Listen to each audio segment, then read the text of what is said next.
Welcome to English Reading for Learning. The Judgement. A moral story: do not judge others without knowing the truth. On a bright sunny day, Tom and Elliot decided to have a picnic on the beach. They spread out their mat and lay out the food. At a distance, they saw a ship sinking in the water. They looked around for the Coast Guard, but no one was in sight.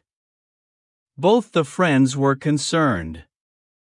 A few moments later, Tom remarked, "Maybe this happened because there was one bad man on the ship. God must have wanted to kill him. But see, all the other innocent people were also killed." Suddenly, a red ant bit him on his foot. In a fit of rage, Tom stood up and stomped on all the red ants around his foot. Elliot saw this and said, "My dear Tom, why did you kill so many innocent red ants when only one bit you on your foot?" Tom was ashamed and realized his mistake. Thanks for watching and listening. Please click like and subscribe for new and latest uploads.